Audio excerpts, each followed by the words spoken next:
is a moment in every seeker's life when the noise fades, not outside, but within. It is in this silence that the soul begins to whisper truths the body could never speak. Or pause. Let that settle. Most of us live in a state of overstimulation. Screens, pleasures, demands, attachments. We think we are free because we can choose. But in reality, we are enslaved by what we cannot stop doing. Abstinence, whether from physical pleasure, digital addiction, or emotional overindulgence, is not about punishment. It is about purification. It is about hearing again the voice beneath the noise. It is about letting the body go silent so that the soul can speak. When you step away from the noise, something unusual happens. At first, there is discomfort. The silence seems to press in from all sides. The absence of stimulation feels like a void. You reach for your phone. You want to text someone. You think of food, sex, entertainment, anything to fill that space. But if you wait just a little longer, a shift occurs. You begin to hear thoughts you didn't know you had. You become aware of how restless your body is, how impatient your mind has become. And then, slowly, your awareness sharpens. You notice the rhythm of your breath, the tightness in your chest, the longing in your heart that has nothing to do with pleasure and everything to do with presence. Energy conserved is awareness amplified. This is one of the great misunderstandings of modern life. People believe the more they consume, the more alive they will feel. But it is the opposite. The more energy we expend chasing external stimulation, the less we have to direct inward. Every moment spent indulging is a moment we are not listening. And what we fail to hear is our own soul whispering. Come back. Abstinence, whether practiced physically, emotionally, or energetically, is not a denial of life. It is a return to it. Neuroscience supports this. When we abstain from overstimulation, particularly in the form of high, reward behaviors like sex or excessive screen use, the brain's dopamine pathways begin to recalibrate. In simple terms, your brain stops chasing the spike and starts appreciating the subtle. Think of it this way: imagine a person who eats cake every day. Soon, even the richest dessert no longer satisfies. Now consider a person who has not tasted sugar in a month. A ripe peach becomes divine. The same is true for life. When we constantly indulge, we become numb. But when we conserve, we awaken. There is a story of an old martial artist who was known for his serenity and depth. A young student once asked him, "Master, why do you live such a simple life? Don't you want more pleasure?" The master replied, "Pleasure is a wave. If you ride it too often, the sea becomes stormy. But when the waters are still, even a ripple becomes profound." In today's world, most people live in storms of their own making. They crave deep connection, but can't sit alone in a room. They long for love, but are addicted to validation. The body is flooded with sensory input, but the soul is starved, and yet the way out is not complicated.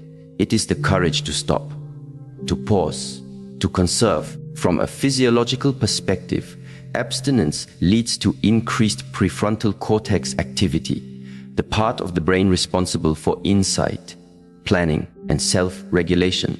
It also quiets the amygdala, reducing impulsivity and fear-based reactions. That means greater clarity, emotional control, and focus. But beyond the science lies something even more powerful: the capacity to truly connect. When you withhold your energy from constant output, when you stop giving your body everything it demands, you begin to see others differently. You are not drawn to the loudest person in the room.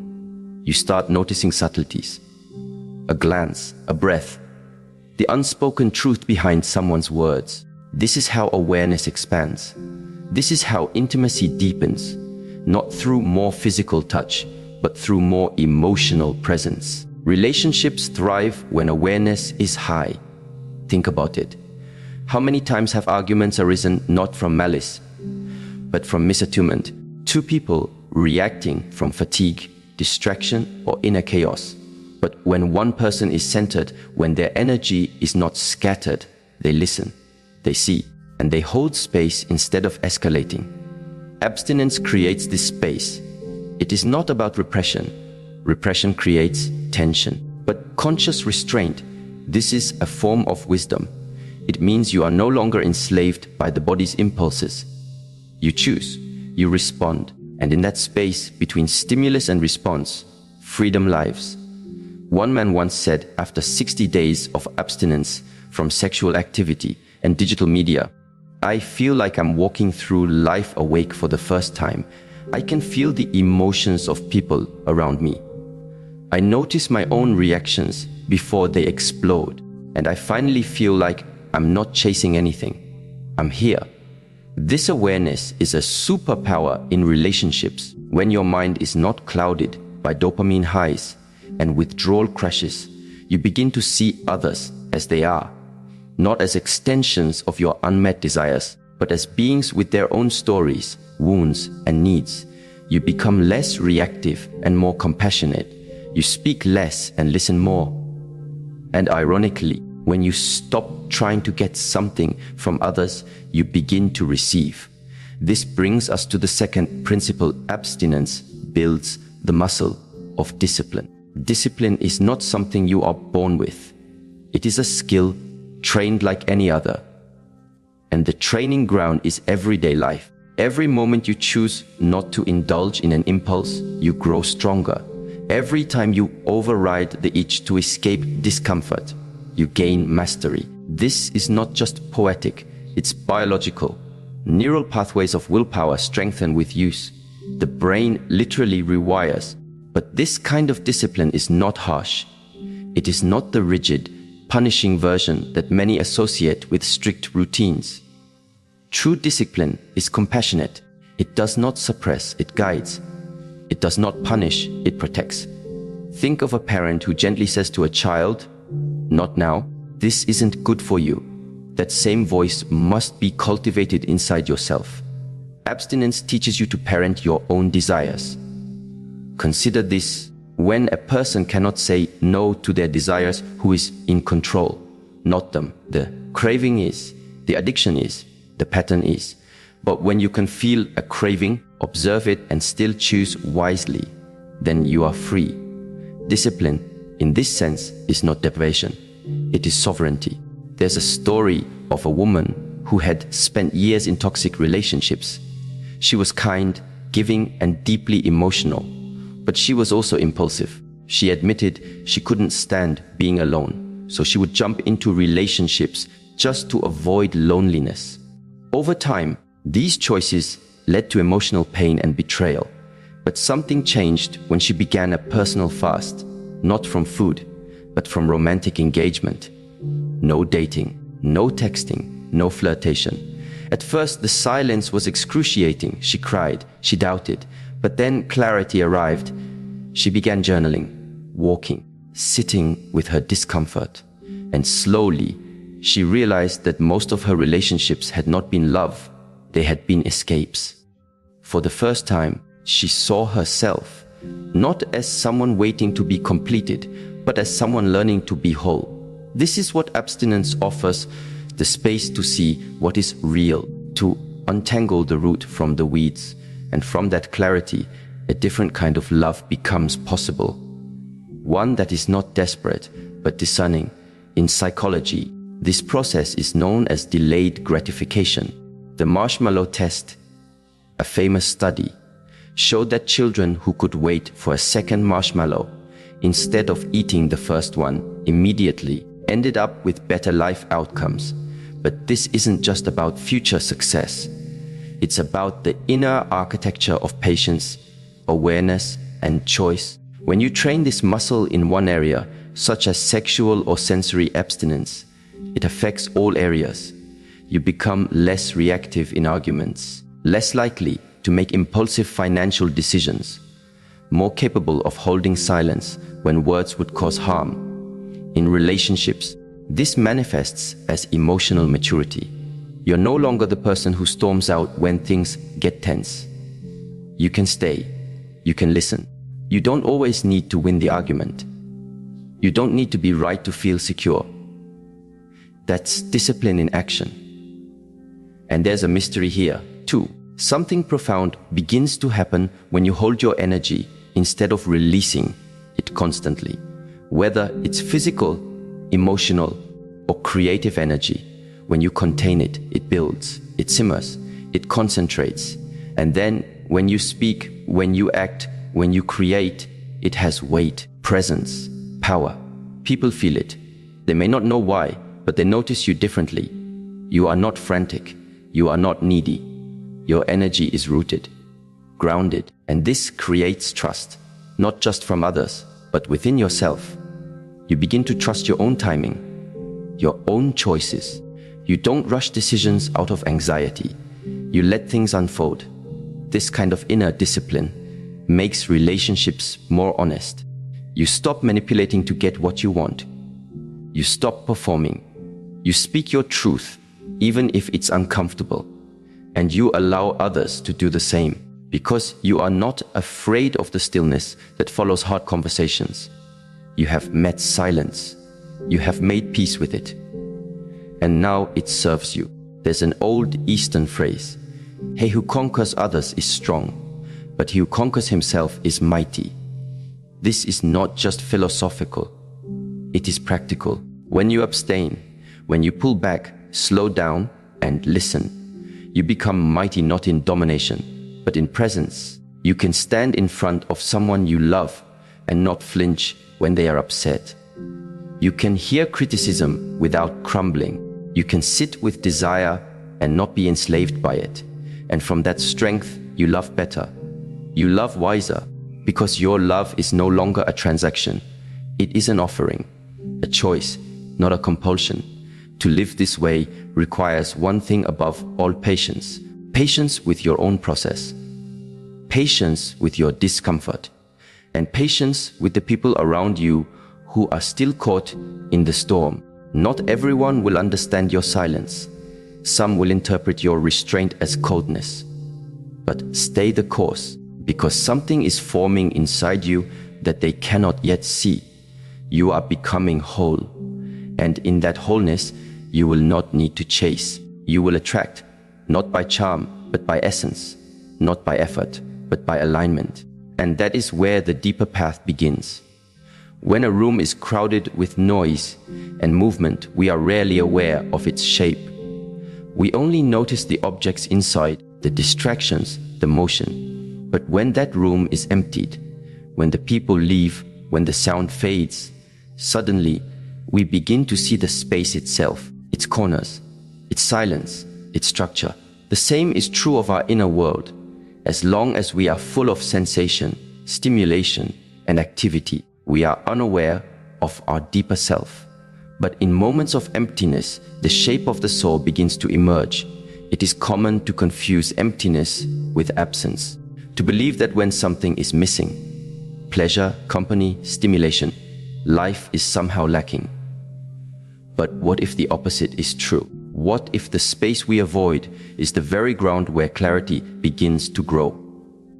Emptiness is not the lack of something valuable. It is the space where value can finally be seen. Not because we put something there, but because we finally cleared everything else away. This can be most clearly observed in moments of solitude. Many people say they dislike being alone, but if we look deeper, it's not the aloneness that troubles them. It's what arises in that silence. The unprocessed emotions, the grief that was never acknowledged, the disappointments long buried under distraction. The mind becomes a mirror, and for many, that reflection is uncomfortable. And so they run into business, into romance, into addiction, into noise. But what they are truly running from is themselves. There's a man I once knew who had been through 3 marriages. Each one ended for different reasons. So it seemed. But beneath the surface, a pattern was forming. After every divorce, he would quickly jump into a new relationship, claiming he had finally found the right one.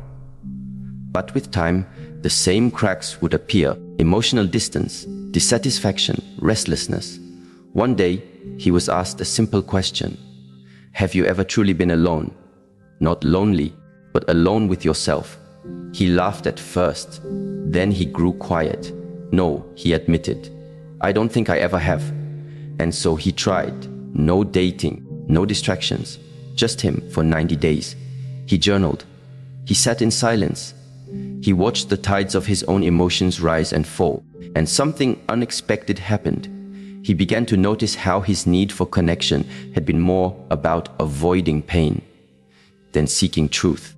He realized that in every relationship, he had shown only fragments of himself, pieces designed to please, to avoid conflict, to be loved. But in the absence of another person to shape himself around, he met the person he had never dared to be. This is the gift of emptiness. It is not hollow, it is revealing. In Eastern traditions, there is the concept of Wu Wei, the wisdom of non-action. Not in the sense of laziness or withdrawal, but of spaciousness. The idea that sometimes by doing less, we allow the deeper intelligence of life to surface. When we step out of the way, clarity arrives. When we stop filling every moment, insight begins to whisper. Psychology echoes this. The subconscious mind, where most of our beliefs, emotional wounds, and motivations live, does not speak in noise. It speaks in symbols, feelings, and quiet realizations. It surfaces only when the conscious mind is still, when you are scrolling endlessly, arguing repeatedly, or constantly performing. The subconscious has no room to speak. But in silence, it begins to release. It says, look at this memory. Notice this pattern. Here is the truth beneath your anger. And often, what emerges in that space is not weakness, but clarity. People begin to understand that their triggers are unhealed wounds, that their control issues come from past abandonment, that their jealousy is really a fear of not being enough. None of this is easy to face, but it is real, and anything real has the power to transform. There's a quote often attributed to Rumi. Try not to resist the changes that come your way. Instead, let life live through you. When we allow emptiness, we are not resisting life. We are making space for it. We are letting it pass through us, clean us, refine us. Not because we are broken, but because we are evolving. In relationships, this capacity for emptiness is essential. Many conflicts arise not from a lack of love, but from an inability to hold space. Two people become overwhelmed. They fill every moment with expectations, conversations, demands, and projections. There is no breathing room, and so resentment grows, not because the relationship is doomed, but because there is no silence in which love can rest. But when one or both people learn to embrace stillness, everything changes.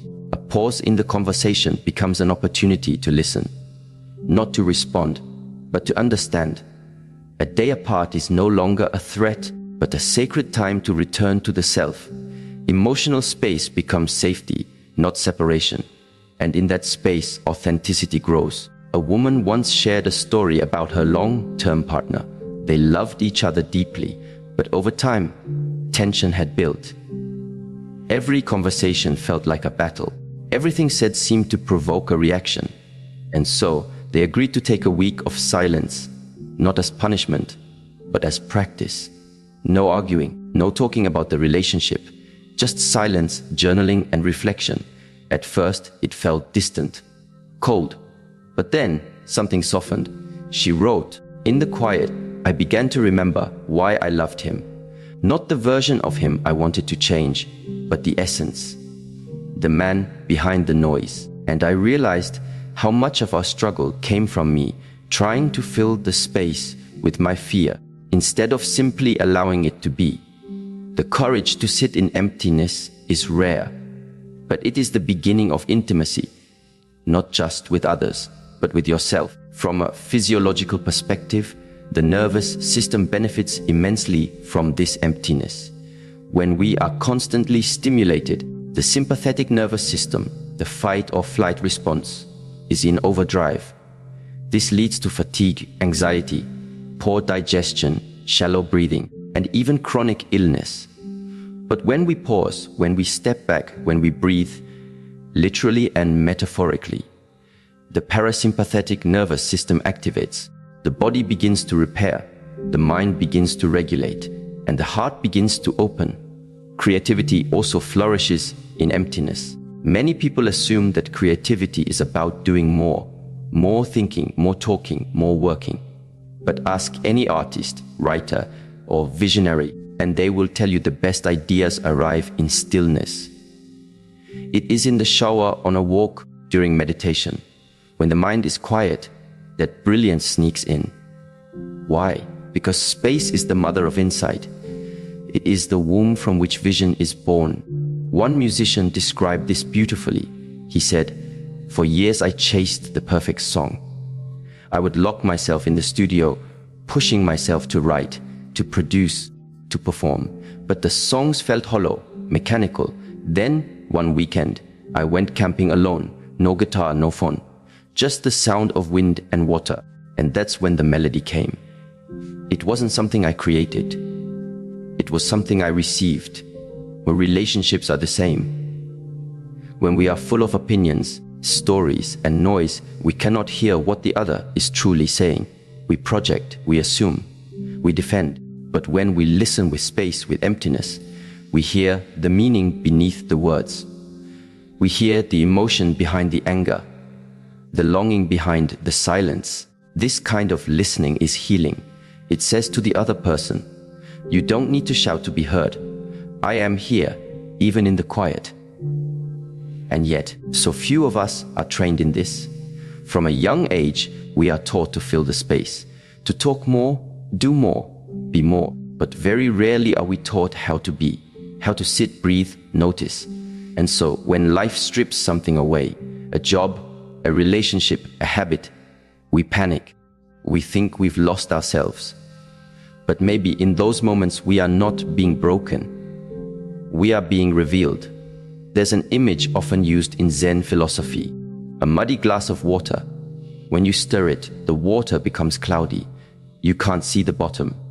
But if you let it sit, the mud settles, the water clears, and then you can see everything. Emptiness is what allows the sediment of our lives to settle. It is the practice of becoming clear. For some, this emptiness takes the form of a retreat, a weekend away, unplugged and quiet. For others, it's a simple habit, 1 hour each day with no phone, no talk, no to-do list, just presence, just space. And in that space, we meet ourselves not as we think we should be, but as we are. And in that meeting, something sacred begins.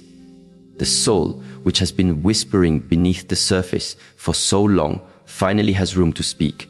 And what it says is not always grand. Often it's simple. It may say, "Rest," or "Let go. You are enough." These messages are subtle, but they are the medicine so many are seeking. Not outside, but within. The difficulty is that the world does not often reward this kind of stillness. We are praised for productivity, not presence, for noise, not nuance. But those who learn to embrace emptiness carry something different. A quiet power, a centered energy, a way of being that says, "I am not trying to impress you. I am trying to be real with you." And that is rare.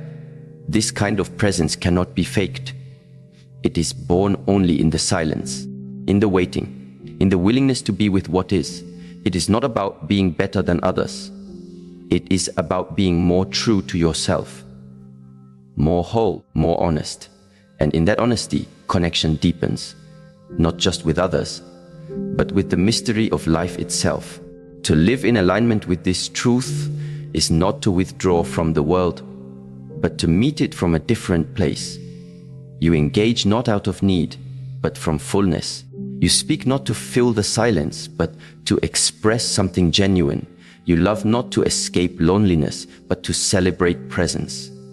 And it begins with emptiness, not as void, but as space, not as lack, but as invitation.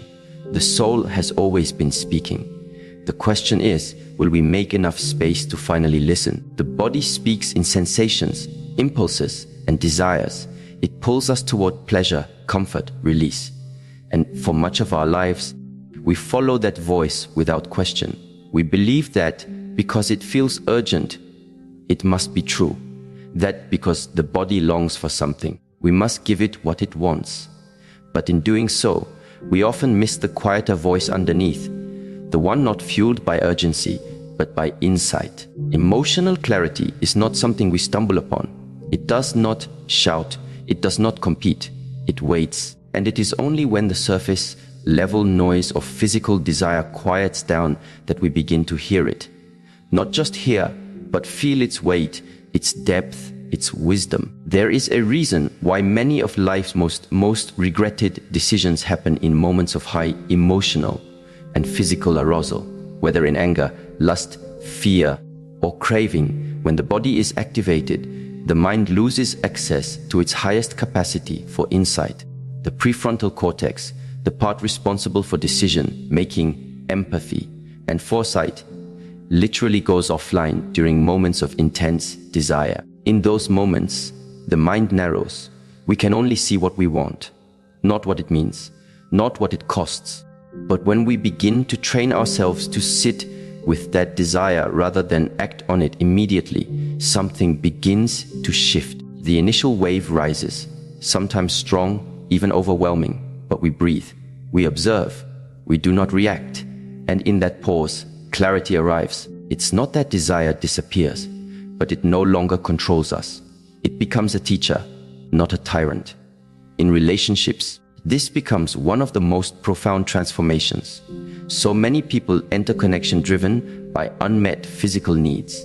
The need for closeness, touch, sex, affirmation. These are not wrong, they are human. But when those needs are not tempered by awareness, we enter relationship looking for relief, not resonance. We try to use others as medicine for our inner unrest. And in doing so, we don't truly meet them. We consume them. And then wonder why intimacy fades. One man shared his story after a period of celibacy.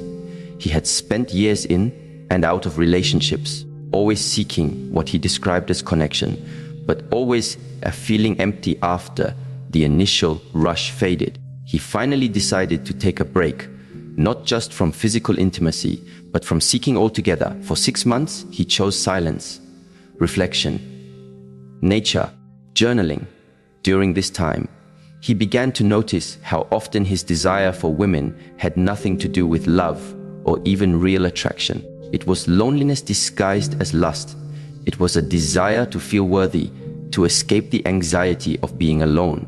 And once he stopped chasing, that anxiety surfaced fully. But instead of numbing it again, he faced it. And in that process, he said something changed. I stopped seeing women as a way to fill me, and I started seeing them as beings to honor, to learn from, to respect. My heart opened in ways it never had before. Not because I found the one, but because I stopped abandoning myself. When the body is constantly fed, the soul starves. It is not about punishment, it's about rhythm. When we give ourselves space to observe desire without reacting to it, we create a kind of inner transparency. Emotions rise and fall, but now they do so without distortion. We begin to recognize the difference between longing and love, between chemistry and compatibility, between attraction and alignment. In traditional contemplative practices, the discipline of abstaining from physical intimacy is often not about denying pleasure, but cultivating discernment. The ancients knew what modern neuroscience confirms. When you overindulge in dopamine-driven behaviors, your baseline for satisfaction drops. What once brought joy now feels flat. You need more stimulation just to feel the same effect. But when you abstain, even for a short while, your sensitivity resets. A simple touch, a kind word, a moment of eye contact can become deeply fulfilling. This has profound implications for emotional intimacy. Many couples struggle not because they don't love each other, but because they are numb. Their nervous systems are overloaded. Their emotional bandwidth is drained by 1,000 small distractions, compulsions, and unresolved tensions. And so they react, argue, withdraw, not because they mean to, but because they can't feel clearly anymore. The channels of connection are clogged. By stepping back from physical indulgence, even temporarily, we begin to clean those channels. We tune into subtler signals. We notice when our partner's voice trembles, when their breath shortens, when their gaze lingers in sadness. We hear the story behind the silence. We feel the unsaid. This is emotional clarity, and it cannot be found in a rush. It arrives when the noise has settled. A couple once tried a 30-day period of physical abstinence, not out of dysfunction, but as a practice of conscious connection. During that time, they focused on non-physical ways of intimacy, listening, walking together, cooking meals, reading aloud. They found that many old arguments simply stopped arising. Why? Because they were finally present, not using sex to bypass conflict, not using touch to replace communication. At the end of the 30 days, they said their physical connection deepened. Not because it became more frequent, but because it became more meaningful. It felt like making love for the first time again. The woman said, not to each other's bodies, but to each other's presence. This is the alchemy of emotional clarity. It transforms the quality of your relationships. You no longer seek others to soothe your agitation. You connect from calm, from depth, from truth. And because your connection is no longer dependent on gratification, it becomes rooted, reliable, alive. To get there, though, you must learn to witness your desires with tenderness and strength, not to suppress them, not to indulge them blindly, but to meet them like a wise elder meets a passionate child with understanding and guidance. Desire says, now, but wisdom says, not yet. Let's listen first. And in that listening, deeper truths emerge. You may find that what you truly want is not sex, but safety.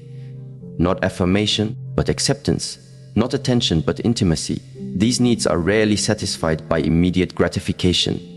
They require presence, vulnerability, patience, and most of all, self-awareness.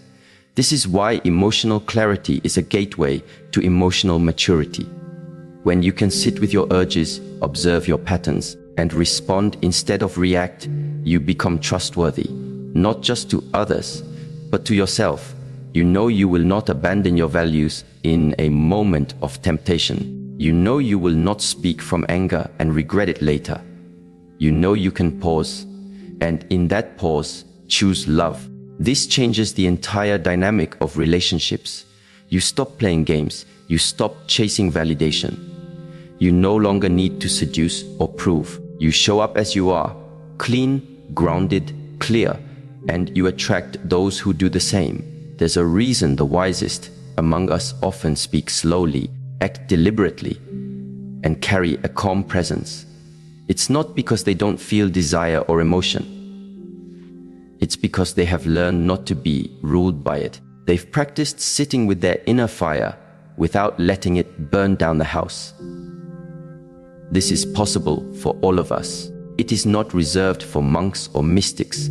It begins with one moment, the decision to pause when your body demands action, to breathe when your emotions demand a reaction, to wait, not forever, but long enough to hear the deeper voice beneath the impulse. And that voice always brings truth. A woman once described her practice of mindful abstinence after ending a chaotic relationship. For the first time, she said, she started asking herself before every interaction, what is the feeling underneath this craving? Sometimes it was loneliness. Other times it was anger. Sometimes it was genuine connection. But because she waited, she could tell the difference. It changed everything. She said, I stopped mistaking desire for destiny. When we are governed by unchecked physical desire, we lose the ability to choose wisely. We move fast. We ignore red flags. We stay in situations that do not nourish us because the chemistry is strong. But chemistry without clarity is a fire with no direction. It burns bright, but it doesn't warm the soul. It consumes, then it collapses. But when clarity guides desire, something else happens.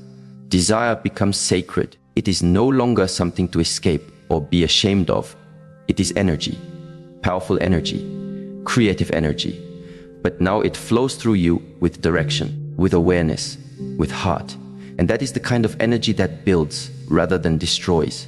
It creates intimacy, not illusion. It opens the heart rather than feeding the ego. This is not an easy path. It requires daily practice. You may fail, you may fall, but every time you return to awareness, you strengthen the muscle of clarity. And with time, what once felt like an overpowering wave becomes a current you can navigate. Your relationships will reflect this change. You will notice yourself choosing differently, speaking differently, loving differently, not with the desperation of need, but with the steadiness of knowing. You will begin to see yourself not as someone waiting to be chosen, but as someone who is choosing wisely. And in that shift, your connections will no longer be based on compulsion, but on consciousness. They will not demand your peace, but protect it. They will not add to your confusion, but clarify your path, because you have first done that within yourself. There is a difference between being available and being prepared. Many people desire love. They long for connection, intimacy, and companionship. They open themselves up, but what they offer is cluttered. Not externally, but internally. Mental noise, emotional residue, unresolved pain, unexamined motives. And so, even when love arrives, it cannot stay. Not because it is unworthy, but because it cannot breathe in a space that is not clean. True connection requires inner cleanliness. This is not about being perfect or flawless. It is about being honest.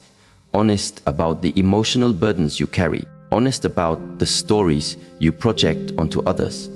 Honest about the parts of yourself that are still healing. And most of all, it is about having enough respect for another human being to offer them a presence that is unpolluted by deception, addiction, or unconscious need.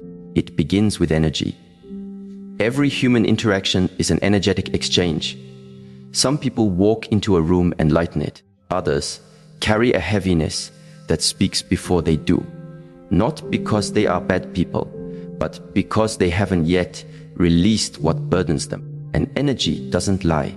You can smile, perform, say all the right things. But if your inner world is in chaos, others will feel it. Especially the ones who are sensitive enough to love you deeply. When your energy is clean, people trust you without knowing why. They feel safe around you. Not because you're always agreeable, but because you're clear. You are not hiding an agenda. You are not leaking neediness. You are not trying to use others to complete yourself. You are already whole. And that wholeness radiates. It doesn't ask.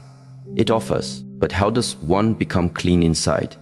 Not by suppressing or pretending, not by escaping or covering it with positivity. Cleanliness is not avoidance. It is purification. And purification requires fire, meaning you must be willing to sit in the heat of your own discomfort. You must look at the stories you tell yourself about love, about abandonment, about worthiness. You must question where those stories came from and whether they are still true. There is a woman who once described her inner work like cleaning out a deep well. For years, she had wondered why her relationships always left her exhausted, why she kept attracting partners who were emotionally unavailable. Finally, she decided to stop dating. Not as a punishment, but as a ritual.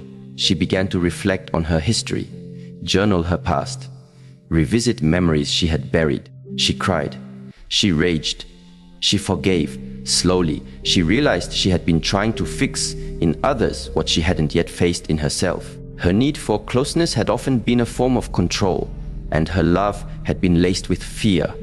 She said, "I thought I had a love problem. What I had was a purity problem. My energy was not clean.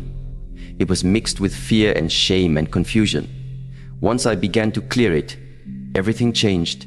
I stopped attracting chaos. I started to feel calm in my own presence.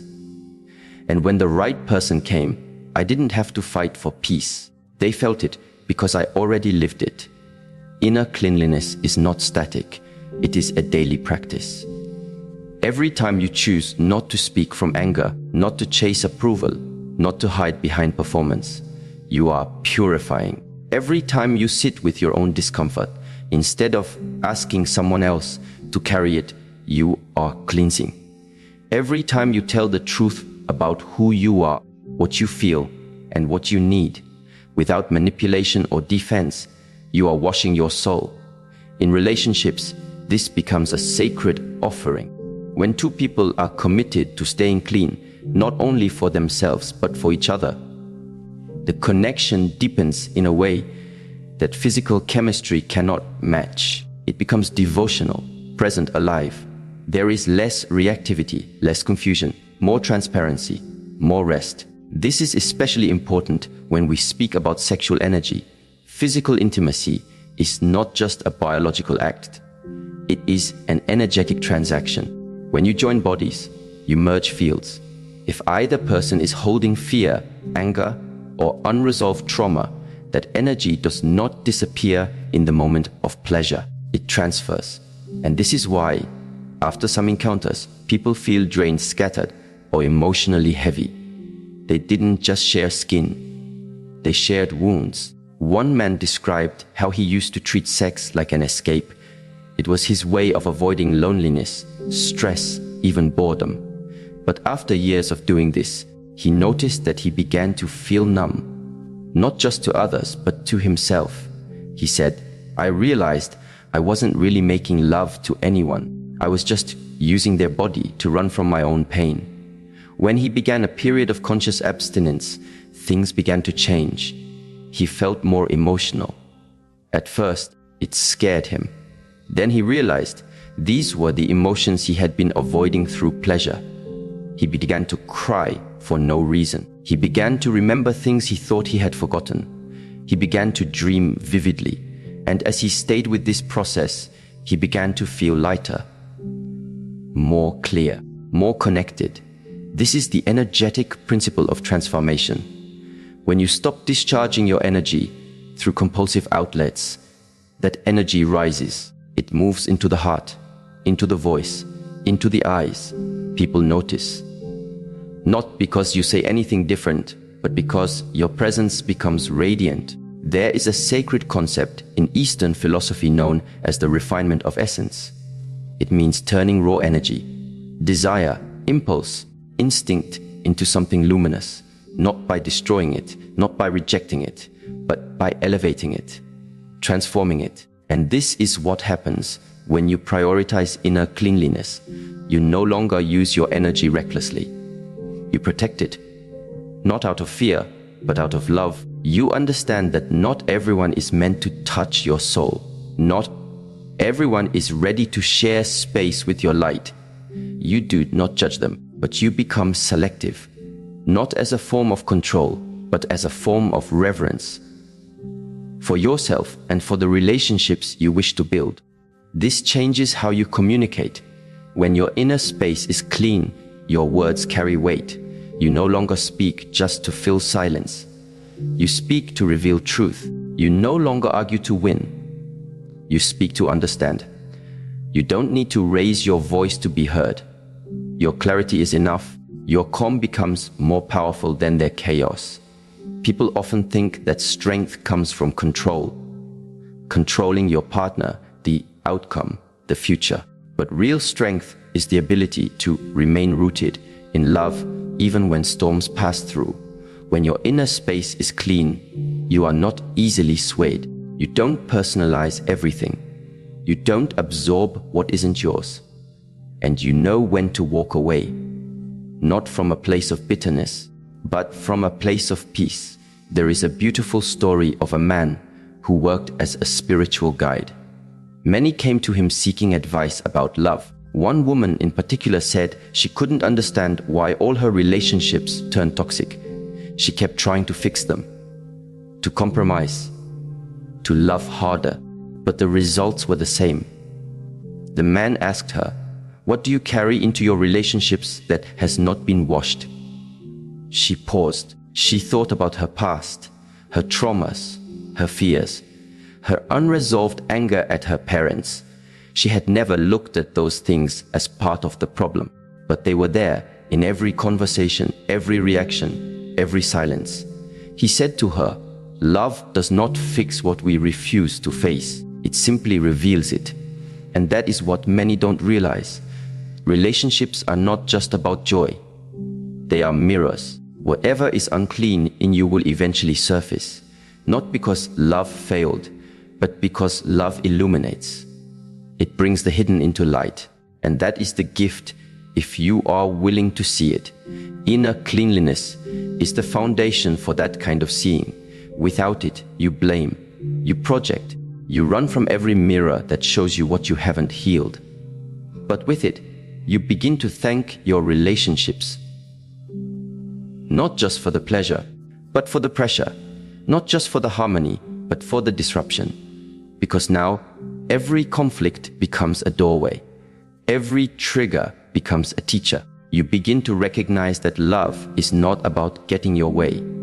It is about getting out of your way so that something real can enter. And to make room for that realness, you must clear out what is false, the ideas of who you should be, the armor you wear to protect your ego, the masks you use to feel safe. When all of that is washed away, what remains is something rare, your essence, your presence, your clean heart. And from that heart, you love differently. You no longer look for someone to rescue you. You don't demand constant reassurance. You become the reassurance. You become the sanctuary. And from that place, your relationships are no longer built on performance, but on presence. Not on fear of loss, but on freedom to stay. You learn to love without clinging, to give without losing, to receive without guilt. And this is only possible when your inner space is not polluted with unexamined pain. To live this way takes courage, because the cleaning process is not glamorous, it's uncomfortable. You may see things in yourself you don't like. You may have to apologize. You may have to sit in solitude longer than you want. But the reward is freedom. Not the freedom to avoid relationship, but the freedom to enter it without contamination. When two people commit to that level of integrity, the relationship becomes a sacred vessel. It is no longer about possession. It is about partnership. It is not about escaping loneliness. It is about expanding presence. It is not about completing each other. It is about creating something clean enough for the soul to live in. And that kind of love is not found. It is built from the inside out. There are times in life when stepping back is not an act of denial, but of direction. Not every absence is rejection. Not every silence is avoidance. And not every pause is a retreat. Sometimes the most powerful thing a person can do in the face of temptation, distraction, or emotional intensity is to stop, not out of fear, but out of purpose. Abstinence, in its truest form, is not a refusal of experience. It is the honoring of timing, of readiness, of meaning. It is a conscious decision to align one's actions with one's deeper values, rather than being swayed by surface-level cravings. When seen this way, abstinence is not self-denial, it is self-possession. This inner alignment brings a powerful shift in how we approach relationships. Many people pursue connection not from fullness, but from fragmentation. They crave attention because they feel unseen. They crave touch because they feel numb. They crave conversation because they fear their own thoughts. But when a person chooses abstinence, not just sexual, but emotional and energetic, it is not because they are closed. It is because they are clearing space. They are allowing their internal compass to recalibrate. They are asking a deeper question. Am I acting from truth or from habit? In that pause, purpose begins to speak. There is a story of a young man who had recently exited a turbulent relationship. It was passionate but unstable, intense but unsustainable. He found himself repeating the same pattern, jumping from one connection to another, always seeking the rush of newness. But each time after the spark faded, he was left emptier than before. One night, after a particularly painful breakup, he sat alone and wrote in his journal, "What would happen if I didn't rush back into love? What if I allowed this space to speak to me? Rather than fill it, he chose abstinence, not as punishment, but as practice. He stopped dating. He stopped pursuing. He didn't cut himself off from life, but he became deliberate. He focused on his craft. He deepened his friendships. He explored the beliefs that had shaped his idea of love, and what he found surprised him. His longing wasn't just for affection, it was for purpose, for clarity, for someone to share a path with, not just a bed. And in that space, he began to change. He started showing up in the world not from desperation, but from direction. He said no to what didn't feel aligned, not because it wasn't pleasurable, but because it didn't resonate with where he was going. This is the essence of abstinence as alignment. It is not about avoiding love. It's about no longer chasing substitutes for it. In relationships, this becomes a powerful guiding force. When you are aligned with purpose, you do not enter connection to fix or to fill. You enter to share, to learn, to grow. You are not looking to be completed, but to be mirrored. And that shift changes everything. It transforms your standards, not from superiority, but from sincerity. You no longer entertain dynamics that drain your energy or distort your peace. You don't need to prove your worth. You know it, and because of that, you can walk away from what is beautiful but misaligned. One woman, after 3 years of celibacy, was asked why she chose to wait. Her answer was simple. I stopped giving parts of myself to people who weren't walking in the same direction. My body is not a reward. My time is not a game. My love is not a tool. I want something purposeful, not just passionate. Her abstinence was not rejection of love. It was an invitation for a deeper one. And that depth is only possible when we are willing to pause, to reevaluate, to ask ourselves, does this align with who I am becoming? Without that pause, we are led by impulse. We mistake familiarity for fate. We confuse attraction with alignment. And so we return again and again to relationships that mirror our past rather than support our future. But when we act from purpose, we start to choose differently. Not only people, but habits, environments, thoughts. We begin to protect our peace, not out of fear, but out of recognition that our peace is sacred. And anyone who wishes to be close must be willing to respect that. This is where abstinence becomes powerful. It is not simply about saying no to others. It is about saying yes to yourself, your healing, your calling, your truth. It is a declaration that your time is valuable, your energy is meaningful, and your life is moving with intention. And from this foundation, love becomes something else entirely. It is no longer chaotic. It is coherent. It is not built on chemistry alone, but on compatibility, character, and shared vision.